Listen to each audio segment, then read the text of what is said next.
Treasury sanctions Iran-linked Chinese oil refinery, 40 vessels. The Treasury Department on Friday sanctioned a Chinese refinery and 40 shipping firms and vessels found to be providing a lifeline to the Iranian oil economy. The move, shared with the Epoch Times ahead of the announcement, marks the latest measure from the Trump administration to cut off a key revenue source for Iran, which authorities said has enabled Tehran's reckless activities throughout the Middle East and its capacity to threaten American interests.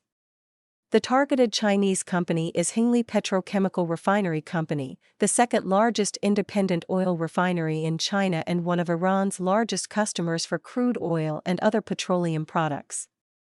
The Treasury Department said Hengli has purchased Iranian petroleum worth billions of dollars. Located in the Chinese port city of Dalian, Hengli has a capacity to process 400,000 barrels per day. The plant has received oil shipments from Iran's armed forces since 2023, bringing revenue in the hundreds of millions of dollars to the Iranian military, a Treasury statement said. As the largest buyer of Iran's oil, China takes in roughly 90% of Iranian oil exports. Small to medium-sized refiners, also known as teapots, are major crude oil purchasers. Among the shadow fleet vessels identified on Friday are a number of oil tankers from Hong Kong.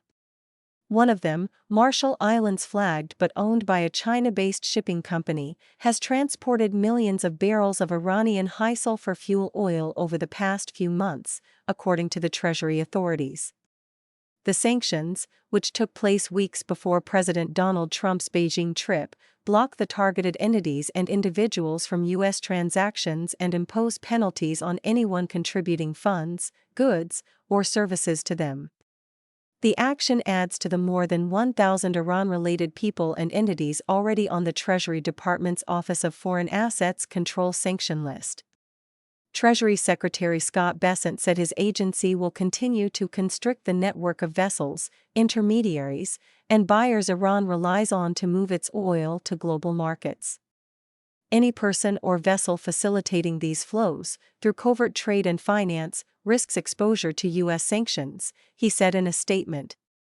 Tommy Pigott, spokesperson for the State Department, described the sanction as part of the administration's maximum pressure campaign to hold Tehran accountable for its regional aggression and threats to American interests.